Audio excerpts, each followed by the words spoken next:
Boa noite, meus amados irmãos. Só uma breve correção aqui. Nós não vamos estudar, viu, Anderson, aqui a partir do domingo que vem, não a história da Igreja Presbiteriana de São Vicente, e nem Presbiteriana do Brasil, mas a história da Igreja desde o Antigo Testamento, tá bom? Quem sabe a gente chega aqui, se chegar, né, no final do curso, mas nós vamos estudar vários aspectos aí. Então, os irmãos que vierem e não estiverem em outros cursos, poderão fazer o curso aqui no templo, com a escola bíblica, com os pastores, a partir de domingo que vem. Eu quero compartilhar com os irmãos um testemunho antes da palavra.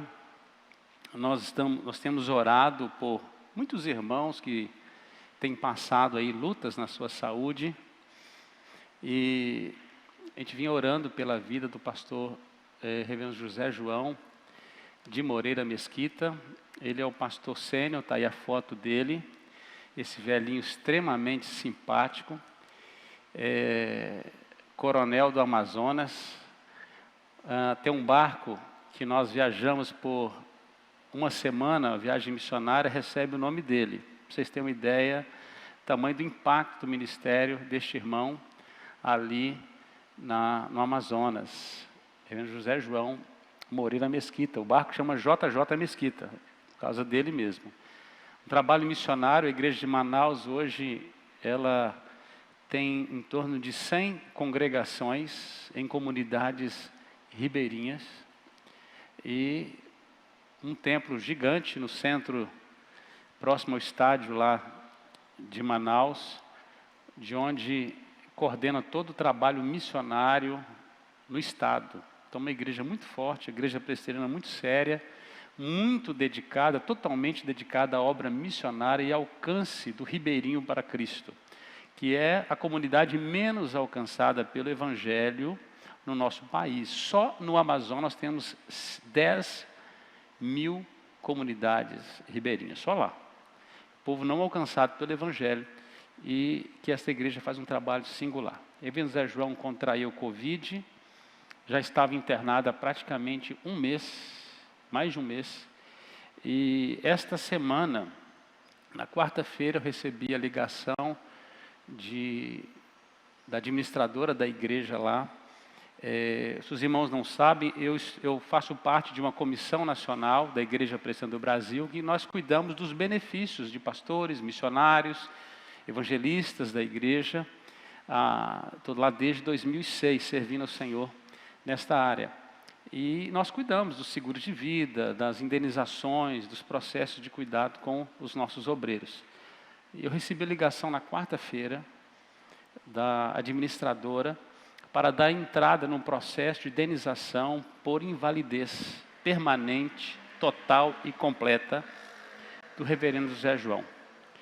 E ele havia saído da intubação, mas não acordava mais. Então ele estava em estado coma profundo, e pelos exames não havia mais muita atividade que possibilitasse ele ter movimentos e tudo mais. Então, totalmente desenganado, eles iriam fazer os processos. Eu orientei como ela deveria proceder agora, pegar os laudos médicos e tudo mais, isso na quarta-feira.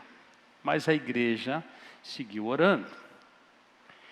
E ontem pela manhã, eu recebi uma mensagem da esposa do reverendo José João, que, estando no hospital, ele acordou, ele abriu os olhos, falou o nome dela, conversou com a enfermeira, perguntou pelos filhos, pelos netos e pela igreja. Então, o nosso Deus é esse Deus que nós cantamos hoje aqui, né? Ele não continua sendo Deus. Ele é Deus. É o eu sou, sempre. Todo-poderoso. Quando a doença, a tragédia, a enfermidade, diz que é o fim, além da vírgula, porque não existe um ponto final nessa história, a não ser o que ele coloca, ele pode dizer, não é o fim ainda. Ao rei Ezequias ele deu 15 anos a mais, de uma enfermidade mortal. No profeta Ezequiel diz que ele levantou um exército com o poder da profecia. Dorcas, o filho da viúva da cidade de Naim, a sogra de Pedro, quantos paralíticos, quantos curados, quantas pessoas foram transformadas pelo poder deste Deus que abriu o mar, que sustentou seu povo. O Anderson já fez uma leitura inicial aqui, dando um pano de fundo. Irmãos, esse é o Deus a quem nós servimos. É o mesmo Deus de ontem, de hoje e o será para sempre. Então nós precisamos orar com fé. Precisamos orar para que Deus aumente a nossa fé no meio das circunstâncias. E Deus não tem nenhuma obrigação de responder afirmativamente segundo as nossas vontades. Mas muitas vezes as nossas vontades têm tudo a ver com a vontade de Deus. E aí, mesmo que a medicina diga que não tem mais jeito e tudo mais, então, possivelmente nós vamos ver esse homem pregando ainda com a graça de Deus. E eu tinha um propósito de trazê-lo aqui esse ano, para nos inspirar aqui num dia, como nós fomos muito inspirados na semana passada. Quem sabe, né? Deus é o Senhor de todas as coisas. Então não pare de orar. Essa semana é semana de oração. Nós vamos continuar orando. Esta semana, meu primo, casado com a minha prima, que é filho do meu tio, irmão do meu pai, que é pastor lá em Rondônia. Ele é um juiz federal, teve Covid e já está entubado há 16 dias. E essa semana nós tivemos também um diagnóstico de um estado 10% de possibilidade de vida, os rins tinham parado. Bom, ontem também nós recebemos notícia de que ele suportou hemodiálise. Eu não tive notícia hoje ainda, o boletim sai agora à noite. Família segue em oração. Ontem nós cantamos, inclusive, esse quão grande é o nosso Deus aí, né? Como família adorando ao nosso Deus. Independente da resposta de Deus, Ele continua sendo esse Deus grande. Amém? Essa semana você vai ter a oportunidade de exercitar sua fé nas reuniões de oração. Uma das coisas que mais me impacta no mundo asiático, na igreja da Coreia, na igreja do Avivamento, é que nas reuniões de oração, os membros brigam para estar lá. Só há um avivamento quando há um povo de joelhos.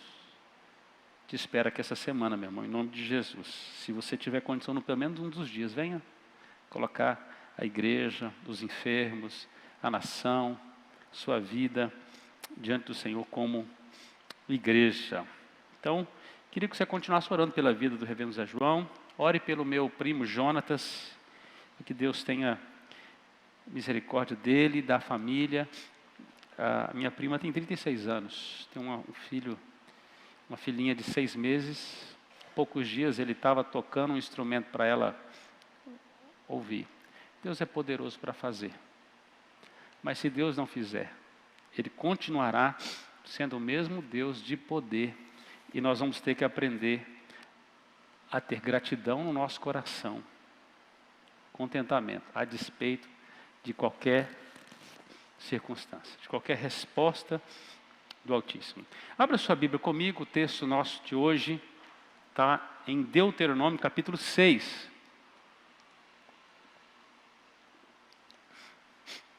Nós estamos encerrando a série Um Povo Separado, e nós falamos sobre esse povo separado no Antigo, no Novo Testamento, falamos sobre várias fases e vários aspectos de ser esse povo separado. Hoje pela manhã recebemos uma palavra riquíssima, abençoada, através do reverendo Anderson. E hoje nós vamos encerrar essa série falando sobre um povo separado, um povo que glorifica a Deus através da obediência. A palavra de Deus está aí, Deuteronômio capítulo 6.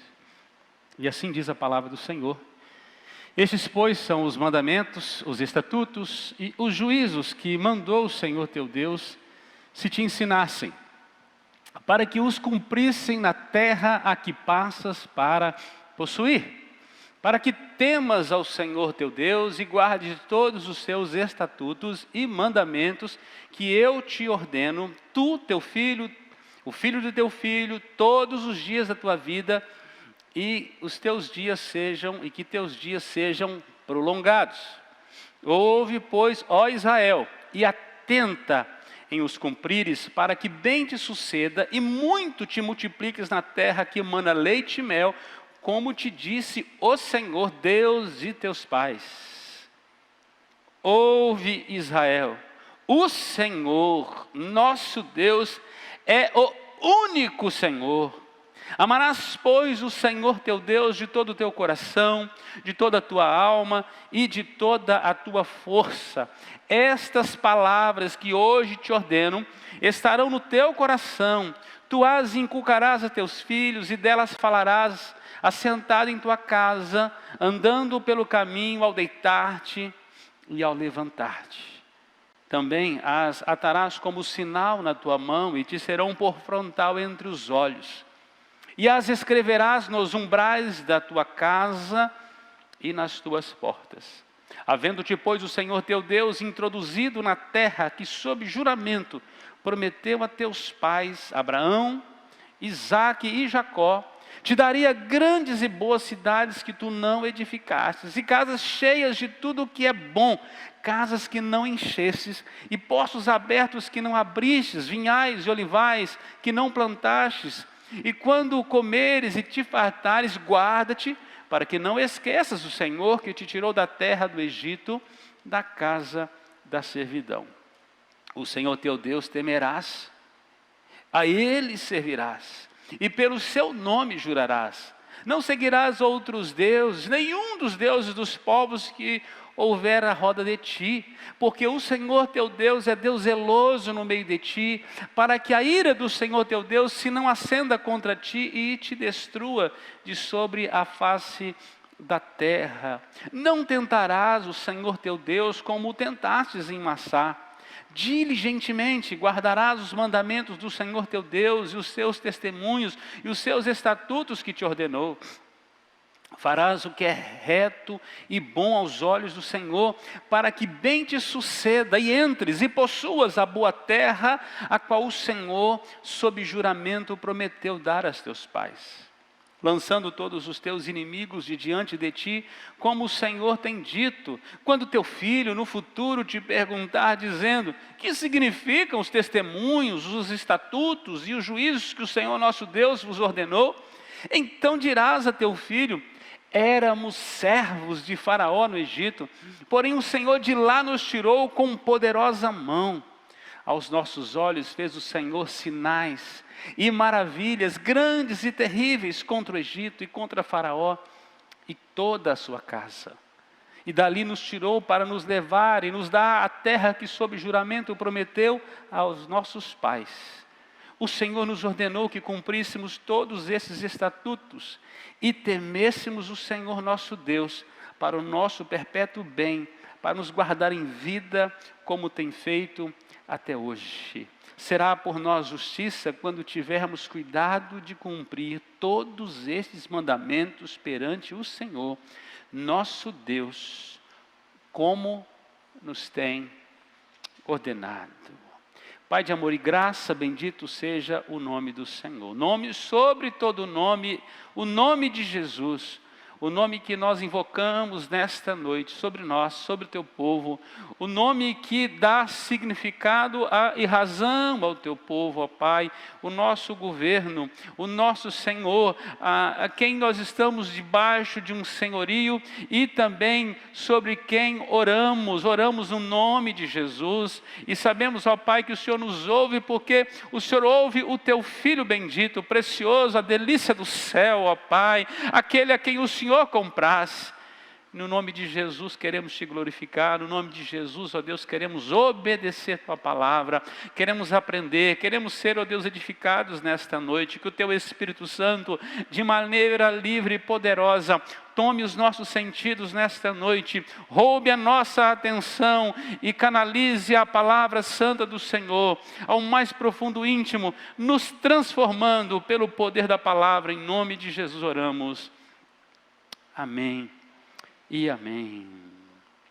O fim principal do homem é glorificar a Deus. Foi para esse propósito que Deus nos criou, para glorificá-lo e para desfrutarmos da grandiosidade, da majestade, da comunhão com esse Deus eternamente. Foi para isso que Deus nos criou. Deus não nos criou para nos destruir.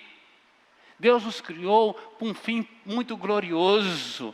A glória dele e um desfrute de uma comunhão intensa, constante e eterna. Foi para isso que eu e você foi criado. Nós somos esse povo separado para isso. Para isso. O pecado foi um acidente terrível na nossa história. E esse foi então o propósito para o qual Deus colocou o homem no jardim do Éden. Era para ter essa plena, total comunhão com o Criador, relacionamento de amor, de confiança, um relacionamento de total e irrestrita obediência. Lá no jardim Deus colocou todo tipo de fruto, todo tipo de cores, todo tipo de espécies, de animais, de seres vivos, tudo aquilo que podia relacionar, dar prazer, sustentar, suprir, impressionar o homem, estava ali. Mas no meio do jardim também Deus colocou uma árvore que denotava a confiança, a segurança, a reverência de relacionamento, até que ponto esse relacionamento poderia ser perfeito. E Deus estabeleceu que a árvore do conhecimento do bem e do mal, esta árvore era o único fruto que o homem não podia comer, nem tocar, era a árvore que ele não deveria nem olhar, ele podia fazer todas as demais coisas de maneira livre. O homem não tinha nenhuma inclinação ao pecado. Ele tinha todas as condições de sempre escolher o que era bom, o que era amável, o que era agradável. Ele poderia andar sempre em fidelidade, em confiança, em gozo com o Criador. Bom, Deus deu também ao homem o governo do jardim. Deu a ordem de multiplicar, de sujeitar a criação e ainda de gozar plenamente de um relacionamento de amor e graça com Deus. Deus o visitava nesse relacionamento todas as tardes. Eu imagino, eu fico pensando, se hoje nós desfrutamos às vezes de um pequeno momento de adoração, de intimidade, de comunhão com o nosso Deus em oração, a gente tem um pouquinho do céu. Você imagina esse relacionamento sem pecado, sem barreiras, sem pudores que ali havia. Nós temos que desejar ardentemente esta obra restaurada completa, quando nós estaremos para sempre com o Senhor na glória. O homem perdeu muito, meus irmãos. O homem perdeu muito com o pecado. Como o pecado traz destruição, como o pecado traz separação, como o pecado traz sofrimento, como o pecado traz morte. Bom, a condição para essa perpetuidade da bênção era não comer desse fruto, não tomar conhecimento do mal, mas o homem tomou essa decisão. A única ordem recebida como consequências terríveis, exatamente aquilo, o homem resolveu entrar no estado de desobediência, quebrou a confiança, quebrou o amor verdadeiro e perfeito, o amor que só se prova pela obediência. O amor é provado na obediência. Quem ama obedece.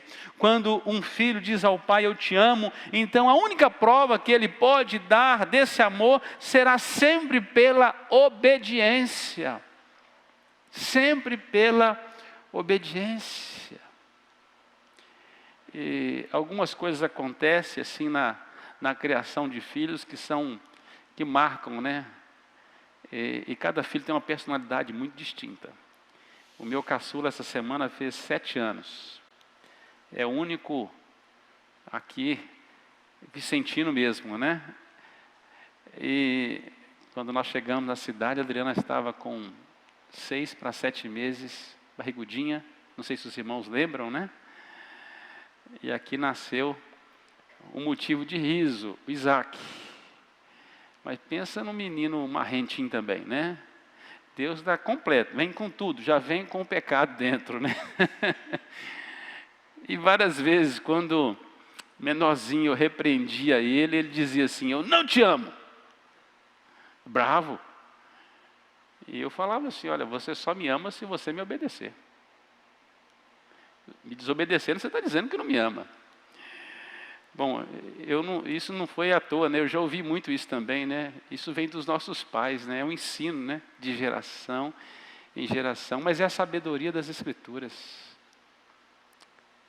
Quando Deus pediu a Abraão uma prova do seu amor, o que Deus pediu? Seu filho Isaac. Vai no monte e sacrifica, prova esse amor, me obedeça. E a Bíblia diz que Abraão, ele saiu daquele monte vitorioso, porque ele de fato matou seu filho, de fato ele fez, porque ele tinha toda a disposição, colocou o menino sobre o altar, sobre a lenha, ele iria executar, no coração dele ele tinha obedecido a Deus, ele cumpriu tudo, ainda que aquilo provocasse grande dor, mas ele não quebraria a confiança, o vínculo dele com o seu Senhor, aquele que lhe havia dado o herdeiro das promessas. Aquilo foi imputado para a justiça. Aquela obediência de Abraão, ela é um ponto na história, um ponto que toda a história bíblica vai convergir em torno dela. E está lá na galeria dos heróis da fé para dizer, Abraão provou o amor dele a Deus pela obediência, pela obediência. Podemos dizer que a obediência é o único caminho seguro e feliz, é o caminho da obediência. Dr. Hermes Maia, professor no nosso seminário aqui no JMC, ele afirma no seu livro Pai Nosso, a nossa obediência a Deus deve ser o resultado da nossa fé. A nossa obediência a Deus deve ser o resultado da nossa fé. Nós somos filhos da obediência e como tais devemos viver como nosso Pai vive. Bom, se nós abrimos aí um parente nas Escrituras, lá no texto de Efésios capítulo 2, vai dizer que nós éramos filhos da ira, da desobediência, mas fomos separados para sermos agora filhos da obediência. Ainda o Dr. Hermes tem, num outro texto, ele afirma que Deus é glorificado pela obediência do seu povo. É o mesmo espírito do texto de 1 Pedro, capítulo 1, verso 14 a 16, diz assim, como filhos da obediência, não vos amoldeis às paixões que tinhas anteriormente na vossa ignorância. Pelo contrário, segundo é santo aquele que vos chamou, tornai-vos santos também vós em todo o vosso procedimento. Isso tem a ver com obedecer aquilo que Deus manda. Porque está escrito, sede santos, porque o Senhor vosso Deus é santo, ou porque eu sou santo. R.C. Sproul, um pastor, escritor do livro Eleitos de Deus, escreve que a obediência nos leva a vencer o pecado, quando diz, no momento em que pecamos, desejamos o pecado mais fortemente do que desejamos obedecer a Cristo. Preste atenção, meu irmão, isso é importante. Olha, no momento em que pecamos, desejamos o pecado mais fortemente do que desejamos obedecer a Cristo. Se desejássemos sempre obedecer a Cristo, mais do que desejamos pecar, nunca pecaríamos. Mas o pecado, ele está em proporção mais elevada, muitas vezes, nos nossos desejos. Desejamos mais o pecado do que obedecer a Cristo, por isso pecamos. Se desejássemos mais obedecer a Cristo, não pecaríamos. Paulo em Romanos capítulo 7, a partir do verso 14, ele fala dessa guerra em nossos membros, onde há limitação da vontade de Deus em nós, em decorrência do pecado, há uma batalha. E Paulo se coloca ali como um protótipo, um exemplo. E olha o que o texto diz a partir do versículo 14, está aí na tela. Porque bem sabemos que a lei é espiritual, todavia eu sou carnal. A lei é o quê? Espiritual. Mas eu? Carnal. Paulo está fazendo uma comparação entre a relação perfeita e a realidade do homem pós-queda. Homem carnal, vendido à escravidão do pecado, porque nem mesmo compreendo o meu próprio modo de agir, pois não faço o que prefiro, e sim o que detesto. Ora, se faço o que não quero, consinto que a lei, com a lei que a lei é boa. A lei é boa. Nesse caso, quem faz isso já não sou eu, mas o pecado que habita em mim. Porque eu sei que em mim, isto é, na minha carne, no meu corpo, não habita bem nenhum, pois o querer o bem está em mim, espírito, não porém o efetuá-lo, carne. Porque não faço o bem que prefiro, mas o mal que eu não quero, esse faço. Mas se eu faço o que não quero, já não sou eu quem o faz, e sim o pecado que habita em mim. Então, ao querer fazer o bem, encontro a lei de que o mal reside em mim. Porque no tocante ao homem interior, homem espiritual, eu tenho prazer na lei de Deus, mas vejo nos meus membros outra lei, que guerreando contra a lei da minha mente, me faz prisioneiro da lei do pecado que está nos meus membros. Desventurado homem que sou, quem me livrará do corpo desta morte? Quem vai me tirar desse defunto, desse lixo de pecado? Paulo está dizendo, gente, me tira dessa. Porque aquilo que deveria ser o meu prazer, a minha carne deveria ter prazer na lei de Deus, mas ela não tem. O meu espírito tem. Eu estou convencido pela palavra de Deus que obedecer a Deus é a melhor coisa que eu posso fazer. Mas há desejos tão pecaminosos em mim, há uma inclinação na minha carne por satisfação imoral, por buscar um outro Deus além do Deus vivo e verdadeiro. Howard Snyder escreve, onde não existe obediência concreta, não existe arrependimento. E sem arrependimento, não há salvação. O povo de Israel foi colocado, meus irmãos, numa situação tão especial. E quando nós começamos essa série, nós falamos sobre esse povo sendo separado no Antigo Testamento, e os irmãos que acompanharam no dia, eu fiz uma caminhada com os irmãos, desde o paraíso, desde o Éden, desde a criação, e mostrando como Deus foi nos separando, foi chamando um povo para chamar de seu. E o texto que nós lemos nesta noite, ele é o ápice da fé judaica. Ele está na reverência da relação, das relações judaicas, inclusive faz parte da prática do dia a dia. Jesus, inclusive, combatendo alguns ritos. Vai em Mateus 23, vai dizer que aqueles judeus que estavam presos a ter filactérios no corpo, uma caixinha com textos bíblicos na testa, e caixinhas nos cantos dos ombrais das portas, para colocar ali os símbolos da Torá, para dizer que a casa era consagrada ao Senhor, e de que a vida dele, ele estava sempre meditando na palavra, aquilo que era exterior era apenas uma fachada. O importante era dentro deles, que eles se sentissem de fato um povo separado pelo Senhor.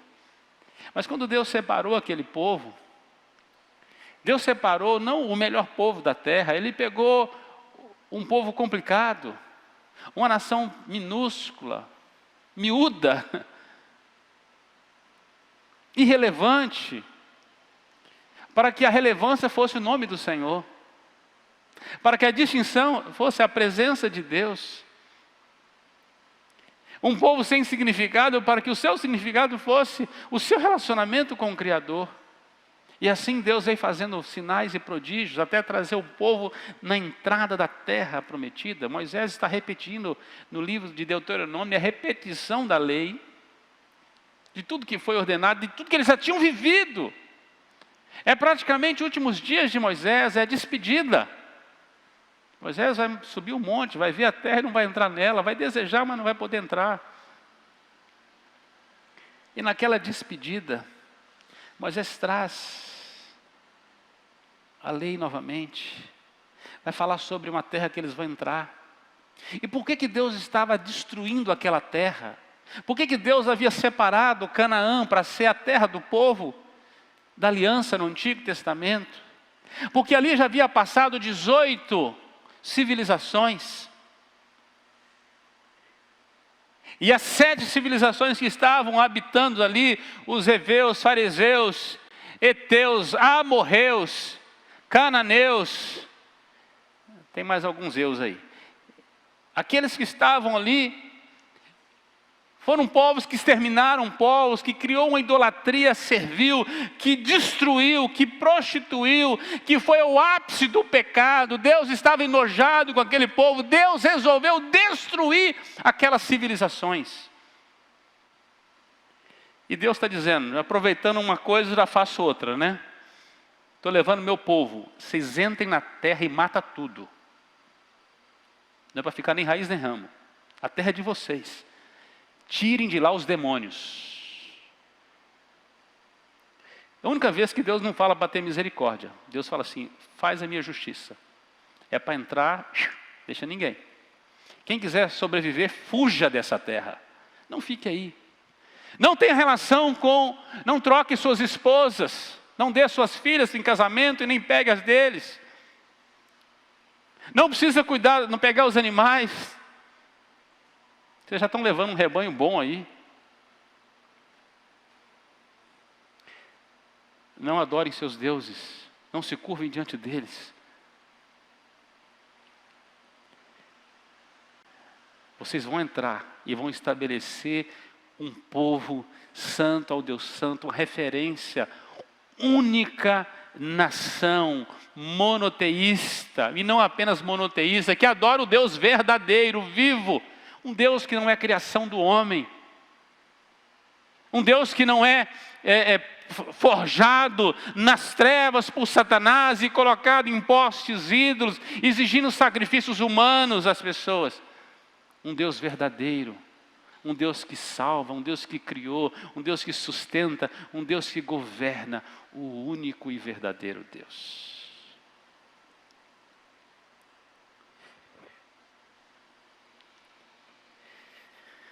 Então, nesse texto, meus irmãos, nós encontramos aqui, nós voltamos para o texto, queria que você colocasse atenção nele. Nós encontramos a repetição das leis dadas por Deus ao seu povo. Povo separado. Separado para Deus, com o propósito de glorificar o seu nome e abençoar seu povo através da obediência. É assim que Deus está tratando. E Moisés passa a narrar novamente a lei de Deus e a resposta esperada por Deus ao seu povo, de que o resultado final, fui redundante, mas é isso mesmo, das ordenanças, é a obediência. O fruto da obediência é a glória de Deus e a felicidade do povo. O resultado é esse que se espera, esse é o propósito de Deus. A obediência sempre levará a um fruto abençoador, o resultado sempre será bom, a colheita sempre será bendita quando há obediência. Eu convido você a colocar os olhos nos versos 1 a 3, que é uma introdução que Moisés faz sobre o texto. Ele diz, estes pois são os mandamentos, os estatutos e os juízos que mandou o Senhor teu Deus se te ensinassem, para que os cumprisse na terra que passas para possuir.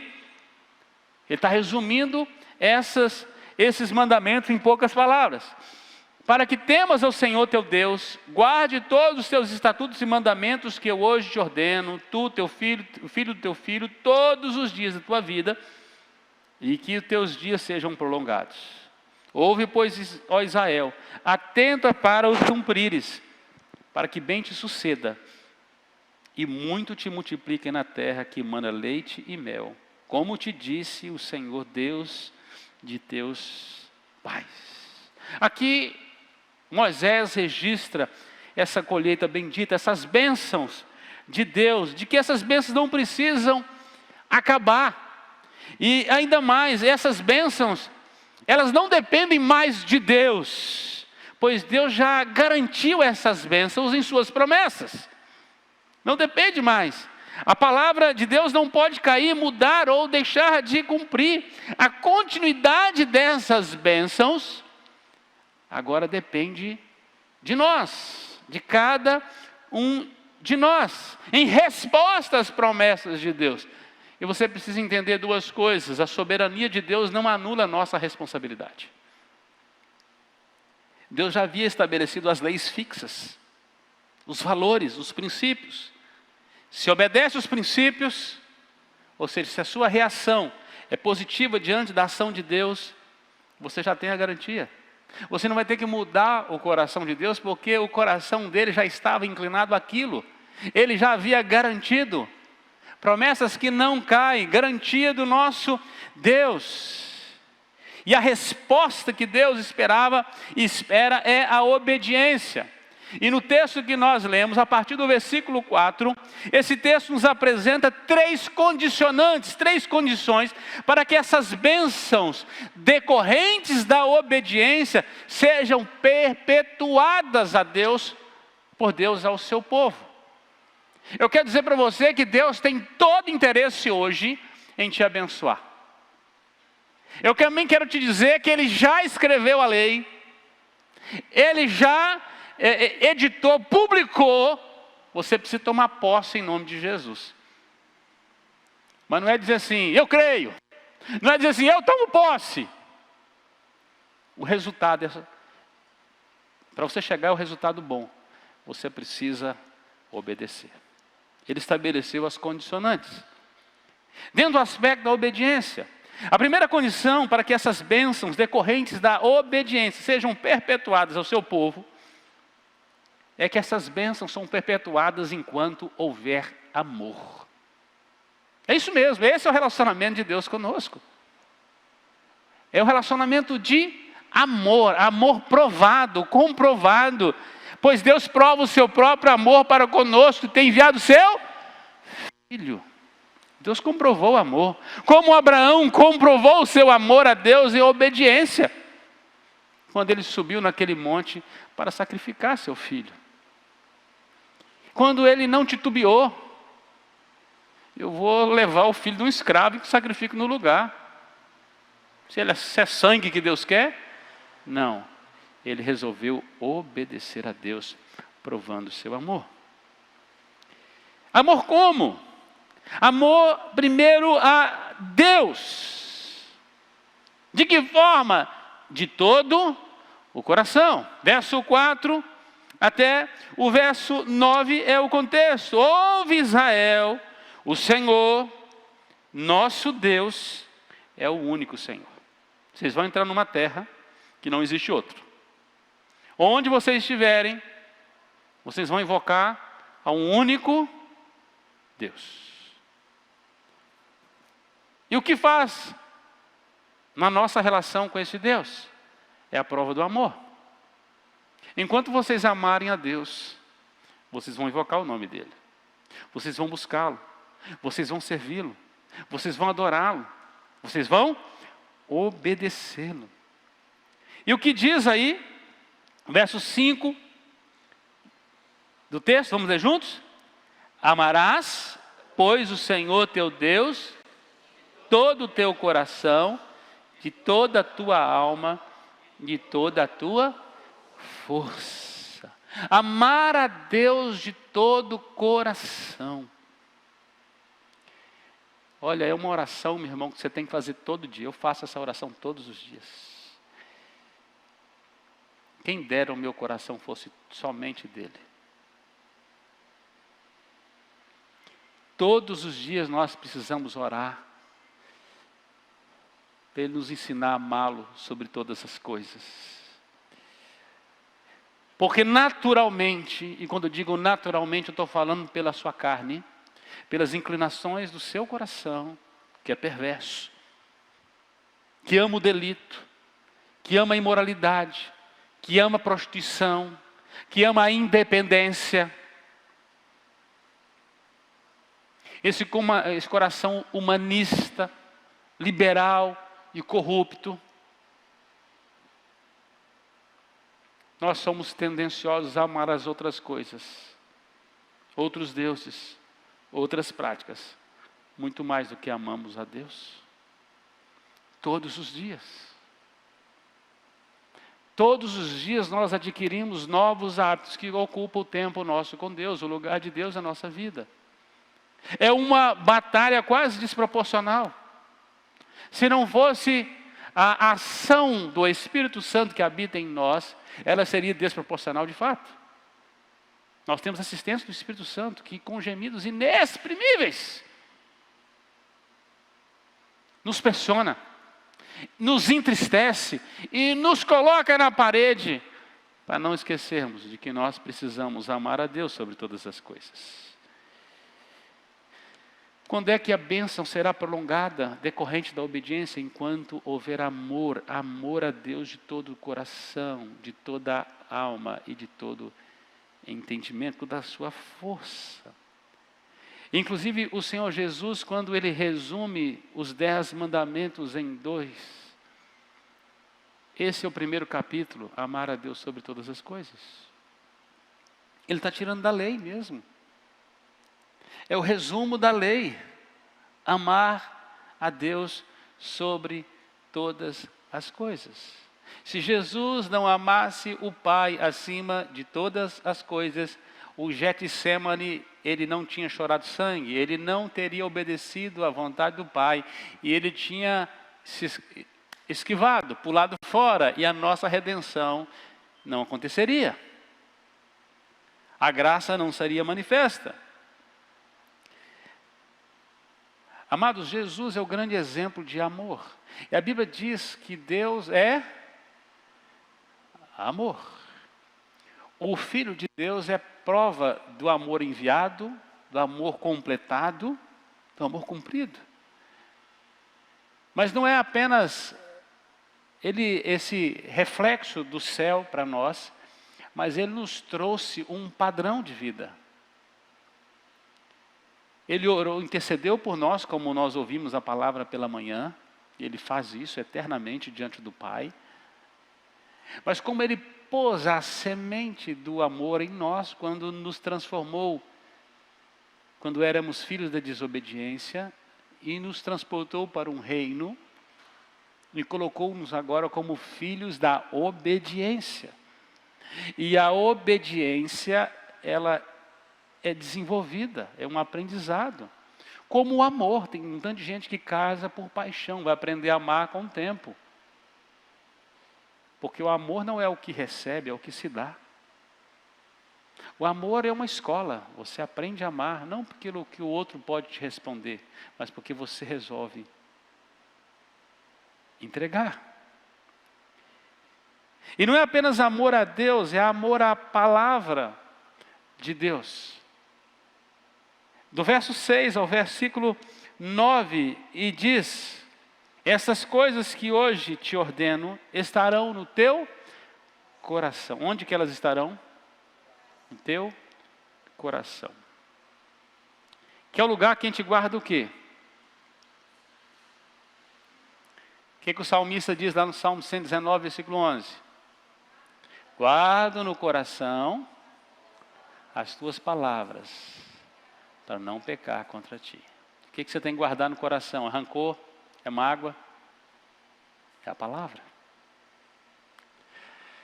É a palavra de Deus. Quando o crente é raso da palavra, ele não guarda a palavra de Deus no seu coração, ou seja, ele não tem o exercício de leitura de meditação da palavra e de aplicação em sua vida, ele passa a fazer do seu coração a morada de outros deuses e de outras percepções. E quando ele está em relacionamento com outros, ele vai refletir aquilo que ele tem, ele só pode dar daquilo que ele tem. E ele não tem água da vida. Ele tem água choca, água morta, água ruim, estragada. O texto diz, essas palavras que hoje te ordeno, estarão no teu coração. Tu as inculcarás a teus filhos. Delas falarás assentado em tua casa, andando pelo caminho, ao deitar-te e ao levantar-te. Também as atarás como sinal na tua mão, e te serão por frontal entre os olhos, e as escreverás nos umbrais da tua casa e nas tuas portas. Os judeus, pelo menos uma parte dos judeus, eles utilizam alguns filactérios, e eles colocam como se fosse uma cordinha preta no braço que traz. Aqui eles colocam um pedaço da palavra, levam até aquilo, amarra até o coração, e na testa uma caixinha cheia de versículos bíblicos, inclusive esses textos que estão aqui, para dizer que ele guarda a palavra está na mão, está no coração e está na mente. Também colocam os mezuzá nas portas, que é um resumo ali da lei judaica, para dizer que nos umbrais está a palavra. Mas aquilo é apenas o exterior. Tem um tanto de crente que anda com o livro da capa preta na mão. Não é verdade? Mas servem o cara da capa preta, não aquele que é o caminho, a verdade e a vida. Está cheio de gente que anda com o livro da capa preta na mão, mas não está servindo ao Rei dos Reis, Senhor dos Senhores. Estão servindo a si mesmos, servindo a outros. Amor à palavra de Deus. E o que devemos fazer? O texto diz, devemos ensiná-las aos filhos. Para ensinar aos filhos, os pais precisam primeiro guardar nos seus próprios corações. Os pais precisam primeiro ser um padrão na palavra. Precisam amar a palavra de Deus. Precisam meditar nesta palavra todos os dias, diz o salmista no Salmo 1, que ao invés de andar no conselho de outras pessoas, andar no curso do mundo, ele resolve amar a palavra de Deus e meditar na palavra de Deus de dia e de noite. Ele come essa palavra, ele rumina essa palavra.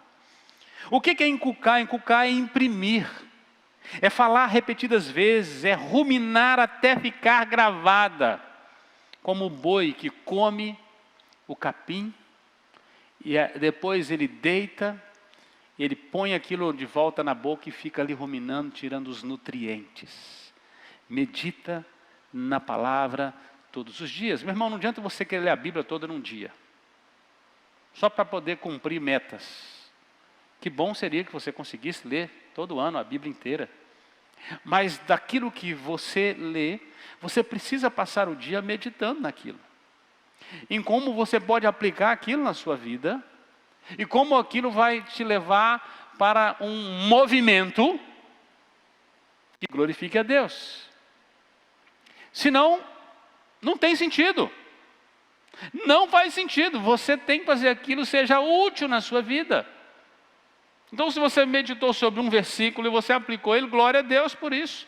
Se foi sobre uma palavra, amor, e você passou o dia inteiro sendo consumido por aquilo que tomou a sua mente, formas de amar, como expressar o amor, o que é o amor, e você passou o dia, como eu posso amar mais a Deus? Amém, você meditou na palavra. Era uma palavra só. Do que você lê uma enciclopédia bíblica toda e terminava assim, eu li, marquei o X. Foi só obras, meu irmão. Foi só filactérios para dizer que a palavra estava no coração, estava na mão, que estava nas portas, mas o seu coração continua longe de Deus, sua mente não o percebe durante o dia e você não provou o amor a Ele. E o que deveria, então, diz que deveria ser inculcado nos filhos. Tem que ser ensinado, não é a igreja que tem que ensinar os filhos, aos seus filhos, a palavra de Deus. Aqui a gente facilita, aqui a gente te orienta, mas é você, pai, que é responsável para inculcar a palavra de Deus aos seus filhos. Eu sei que não é fácil. Se fosse fácil, não precisava ser ensinado. É uma batalha. Por que é uma batalha? Porque no seu espírito você está convencido que isso é bom, mas a sua carne, os seus velhos membros lutam contra essa vontade em você o tempo todo. O tempo todo, uma batalha espiritual para você não amar a palavra de Deus, para você não ensinar a palavra de Deus, para você não inculcar a palavra de Deus sobre seus filhos. E diz que você tem que falar dela em casa, é assim que a palavra de Deus tem que estar. Ela tem que fazer parte da conversa diária das famílias. Ela tem que fazer parte do jornal da casa, das notícias da casa, tudo em torno da palavra. Por quê? Porque a palavra de Deus tem aplicação em todas as áreas da vida. É o que Paulo escreve ao jovem pastor Timóteo. Toda a escritura é inspirada por Deus e útil para o ensino, para a correção, para a repreensão, para a educação na justiça, a fim de que o homem de Deus seja perfeito e perfeitamente habilitado para toda boa obra. Ou seja, a palavra de Deus é útil para tudo. Por isso, qualquer assunto cabe à palavra de Deus. A casa precisa estar arraigada na palavra. Além do ensino, conversa sobre tudo, sobre qualquer decisão e qualquer ação, a palavra de Deus tem que ser a baliza. Mas diz que você tem que falar dela em casa, porque os nossos filhos, a nossa família é o primeiro campo missionário. Precisamos edificar uma casa, e nós edificamos na rocha, edificamos em Cristo, edificamos na palavra de Deus. E por que quem tem que falar dela na rua? Porque ela precisa ser conhecida. Aquilo que a gente experimentou dentro de casa, do que a palavra de Deus pode operar em nós, agora ela é lâmpada para os nossos pés e luz para a nossa caminhada no mundo. E a palavra de Deus agora, que está queimando a nossa alma, e nós amamos a palavra do Senhor, nós queremos agora que essa palavra ganhe outra dimensão, a dimensão fora da nossa casa. É por isso que é muito próprio a palavra de Deus no comércio, na escola, no ônibus, no metrô, entre os amigos, no restaurante, em qualquer lugar. A palavra de Deus é viva e eficaz. Edifica, encoraja, admoesta, exorta, levanta, traz vida. A palavra de Deus. Diz que nós devemos não apenas falar dela na rua, tu inculcarás na tua casa, andando pelo caminho, ao deitar-te, ao levantar-te, também as atarás como sinal na tua mão, e será um frontal nos teus olhos. Tem que manusear, tem que estar sempre dentro de você. Não esconda a palavra, e não se esconda da palavra. Se você está procurando seu óculos há um bom tempo, busque na palavra. Quem sabe está lá no meio da Bíblia, dentro, lá no Salmo 91, na última leitura que você fez. Esta é uma história, a gente escuta, né? Diz que a irmã chegou para o pastor e disse assim: ô pastor, ora por mim, porque eu perdi meu óculos, já tem 2 meses, eu não acho meu óculos. Ele falou: irmã, busca na palavra. E chegando em casa, ela abriu a Bíblia, e lá estava. Tinha 2 meses que ela não pegava a Bíblia dela, né? E não ia achar mesmo, né? Ela é lâmpada para os nossos pés. Ela é baliza da nossa vida. É preciso decorá-la. Escreva nos umbrais da tua casa e nas tuas portas. A palavra de Deus precisa ser memorizada, decorada. Porque o Espírito Santo vai te fazer lembrar. Lembrar o quê? Uma pessoa que não teve nenhuma memória, tem lembrança? Tem, meus irmãos? Tem lembranças? Não tem. Ele não estava presente no dia, ele não tirou a foto, ele não viu o cenário. Você lembra daquele dia que a gente estava assim? Não, não vai. Quando a Bíblia diz que o Espírito Santo nos fará lembrar, para sermos instrumentos vivos da mão do Senhor, vai nos fazer lembrar o quê? O que você leu, o que você ruminou, aquilo que você memorizou, aquilo que você guardou no seu coração. É por isso que tem crente que vai falar de Jesus, mas não tem nada para falar. Ele não tem nenhuma foto com Jesus, não tem nenhuma experiência com Jesus, ele não conhece nada sobre Jesus, ele vai falar o quê? A gente só conta daquilo que a gente tem experiências. Até quando a bênção vai perpetuar enquanto houver obediência, enquanto houver amor a Deus e à palavra de Deus. A segunda condição para as bênçãos decorrentes da obediência serem perpetuadas enquanto houver gratidão. Do verso 10 ao verso 12, diz o seguinte: havendo-te, pois, o Senhor teu Deus introduzido na terra que sob juramento prometeu aos teus pais, Abraão, Isaque e Jacó, te daria grandes e boas cidades, que tu não edificasses, casas cheias que tu, de tudo que é bom, casas que não enchestes, e poços abertos que não abristes, vinhais e olivais que não plantastes. Quando comeres e te fartares, guarda-te, para que não esqueças o Senhor que te tirou da terra do Egito, da casa da servidão, onde vocês não tinham casa, vocês não tinham estabilidade. Deus levou o povo para uma terra, e Deus disse assim: põe o povo dessa terra para correr. As casas deles serão suas casas. A terra deles será a vossa terra agora. Eu estou dando essa terra, eu já dei. E os olivais, o que estavam plantados, vocês vão chegar, coisas que vocês não fizeram. Não plantaram, vocês estavam 40 anos no deserto, vocês vão chegar a encontrar a fazenda pronta. Eu dei para vocês.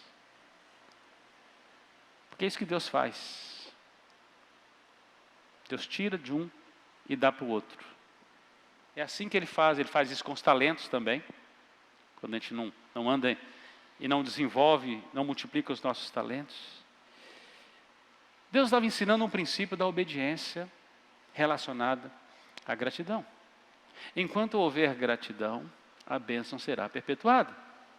Gratidão por haver Deus nos introduzido na terra da promessa, no nosso caso, nos introduzido na família da aliança, no meio do povo de Deus. Não podemos esquecer que foi por pura graça que eu e você fomos introduzidos na família da aliança.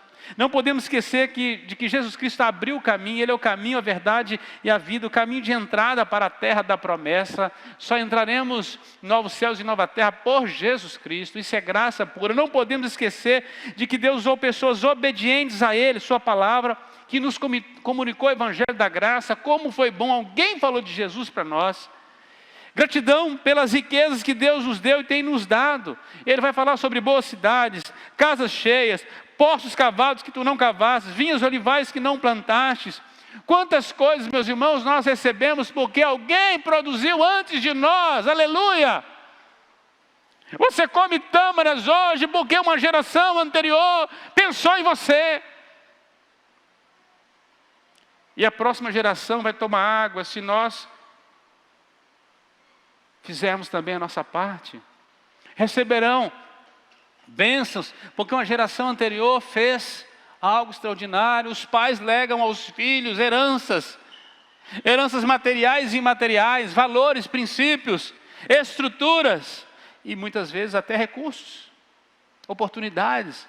O seu pai te deu a oportunidade de você estudar, colocou você na escola, se esforçou, trabalhou para te dar uma herança. Isso é uma bênção, gratidão a Deus. Enquanto houver gratidão, a bênção é perpetuada.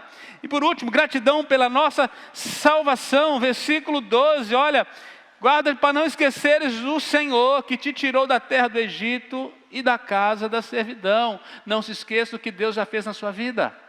Não se esqueça de onde você estava, quem você era, onde você foi alcançado. Não esqueça quem pregou o Evangelho para você. Não esqueça que Deus te viu quando ninguém te via, que Deus reconheceu você quando ninguém te reconhecia, que Deus te amou quando ninguém mais te amava. Você estava no império das trevas e Ele transportou para o reino de luz. E por fim, meus irmãos, a terceira condição para que essas bênçãos decorrentes da obediência sejam perpetuadas ao seu povo é enquanto houver compromisso. Aí do verso 13 ao verso 25, primeiro o compromisso com Deus. Compromisso com Deus. Amados, esse é o primeiro compromisso seu todos os dias. Essa é a sua primeira agenda. A agenda mais importante da sua vida é com o seu Criador, todos os dias. Essa agenda ela é inadiável, inalienável, ninguém pode ocupar essa agenda, é só você e Deus todos os dias. Você não pode perder essa agenda, ainda que um rei maluco faça uma lei que proíba você 3 vezes ao dia, conforme você tinha o hábito de fazer, como Daniel fazia. Ainda que a ameaça fosse a cova dos leões, a gente nem sabe que agora eles têm umas covas diferentes que os nossos políticos estão criando para nós aí, não pode isso, não pode aquilo, né? Ainda que proíbam tudo, proíbam você ler a palavra, proíbam você ir na igreja, proíbam você... Quem é a sua agenda? Qual é a agenda que você precisa cumprir? Colocaram sobre nós uma agenda do medo, do desespero.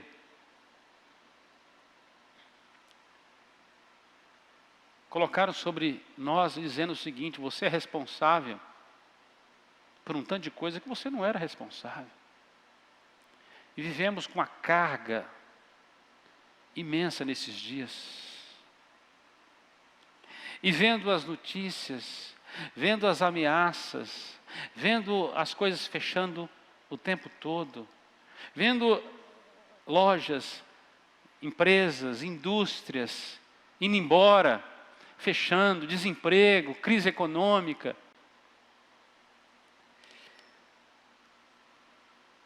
Estão tomando a nossa agenda. A bênção perpetua enquanto nossa agenda é com Ele. Faça chuva ou faça sol, ainda que a figueira não floresça, ainda que não haja fruto na videira, ainda que no curral não haja gado, ainda que tanto de coisas aconteçam para nos bloquear, ainda assim. Compromisso com Deus. O texto no versículo 13 vai falar sobre temor, serviço e honra. O Senhor teu Deus temerás, a Ele servirás, pelo seu nome jurarás. Verso 14, não seguir outros deuses, nenhum deuses, dos deuses dos povos. Vai falar sobre a fidelidade a Deus. O primeiro, temor, serviço e honra. O medo que você tem que ter é de ficar longe da graça de Deus. Então corra para Ele, sirva a Deus com alegria, honre a Deus com o seu testemunho, com o seu nome e com a sua renda. Também sirva a Ele com fidelidade, não se prostitua, não terá outros deuses além dEle. Leve Deus a sério, versículo 16 aí, não tentarás o Senhor teu Deus como tentaste em Massá. Leve Deus a sério, seja diligente, verso 17, diligentemente guardarás os mandamentos do Senhor teu Deus, os seus estatutos que Ele ordenou, diligente, zeloso, guarde, vigie, cumpra. Seja honesto, ele vai falar de retidão aí no verso 18 e verso 19. Seja uma pessoa correta, faça tudo para agradar a Deus. Não faça média com as pessoas, faça com Deus. E ele diz aí, farás o que é reto e bom aos olhos de quem? Do Senhor. Não é, com Deus não existe politicamente correto. Ou você é santo, ou você é pecador e será fulminado. Ou você está alinhado com o Senhor, ou você é inimigo de Deus. Quem não ajunta com Ele se espalha. Assim funcionam as coisas. Para que bem te suceda, para que entre e possua a terra, essa é a promessa de Deus. Você precisa estar alinhado com Deus, retidão, seja honesto, correto. Faça de tudo para agradar a Deus, agrade a Deus, e Ele satisfará os desejos do teu coração. Tenha compromisso com a educação religiosa dos seus filhos e da futura geração. Você precisa saber responder aos naturais questionamentos dos seus filhos. Aí do verso 20 ao verso 24. Os filhos vão perguntar: que ritos são esses, pai? O que é isso que acontece na igreja? Por que o povo faz desse jeito? Por que batiza? Por que toma ceia? Por que professa fé? Por que ora? Por que ora com lágrimas? Por que ora de joelho? Por que ora em pé? Por que canta hino? Por que não canta hino? Por que memoriza a Bíblia? Por que obedece? Por que tem um homem todo domingo que gesticula, que fala bravo na igreja?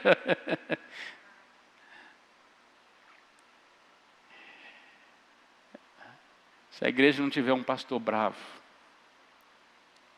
para espantar os lobos, as ovelhas viram alimento dos lobos. Por isso os presbíteros têm que ter uma carranca, né? Não é para espantar as ovelhas, não é para espantar os lobos, viu, meus irmãos? Pois tem a vara e tem um cajado, né? Tem que saber responder aos filhos. O texto vai dizer: olha, quando teu filho no futuro te perguntar dizendo: o que significam isso? Então dirás, verso 21, então dirás: éramos servos de Faraó no Egito, ou seja, estavam no mundo, perdidos, mortos. Porém o Senhor de lá nos tirou com poderosa mão. Aos nossos olhos fez o Senhor sinais, maravilhas, grandes e terríveis contra o Egito, contra Faraó e toda a sua casa. De lá nos tirou para nos levar para uma terra. Deus nos tirou do império das trevas para um reino de luz e está nos levando para a glória. Um futuro que está sendo garantido em Cristo Jesus.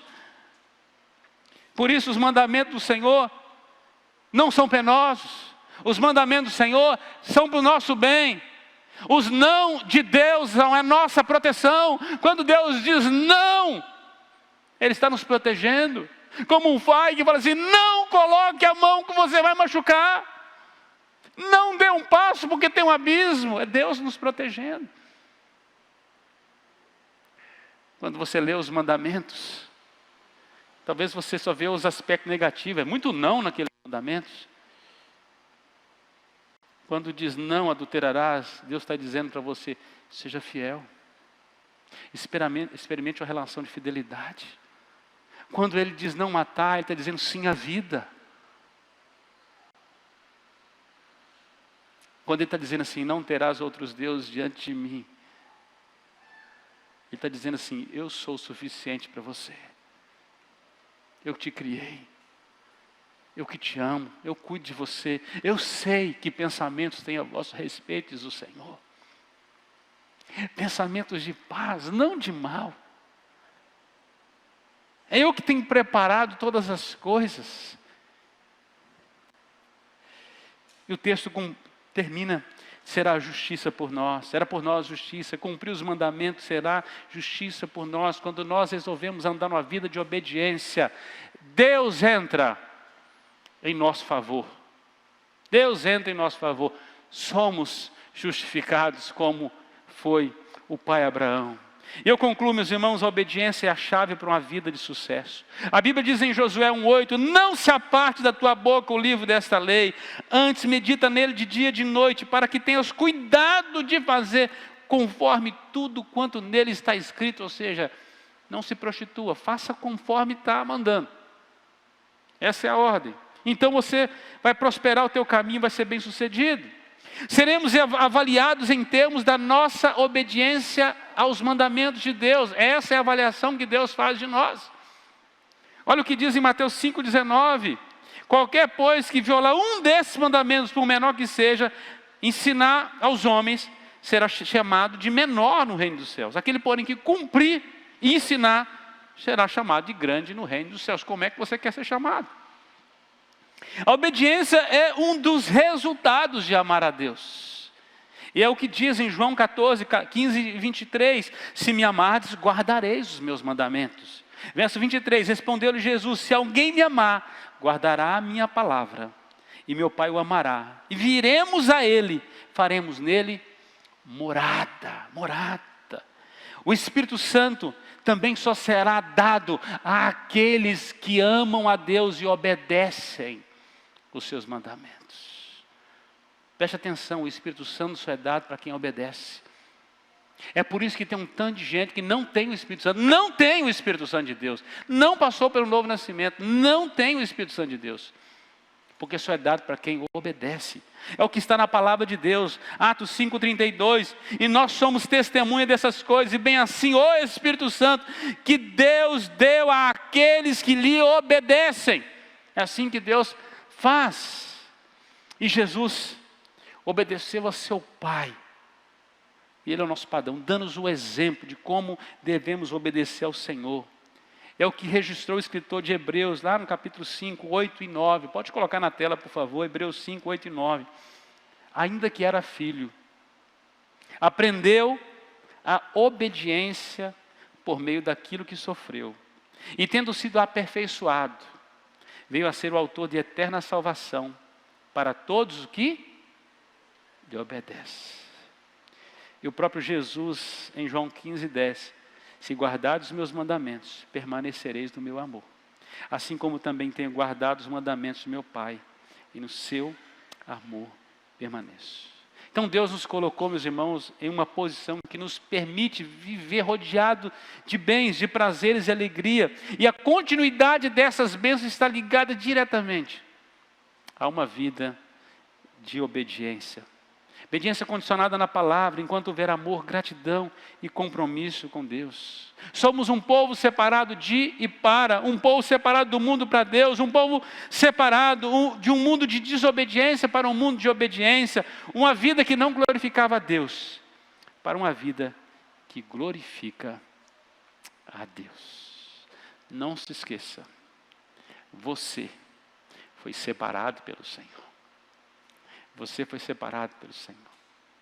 Isso mostra como Ele colocou valor em sua vida, como Ele te ama e como Ele te quer bem.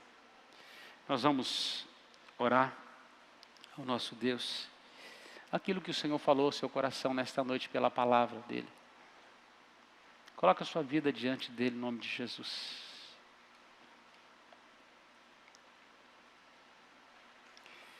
Pai de amor, nós te bendizemos. Obrigado, Pai, pela palavra santa do Senhor.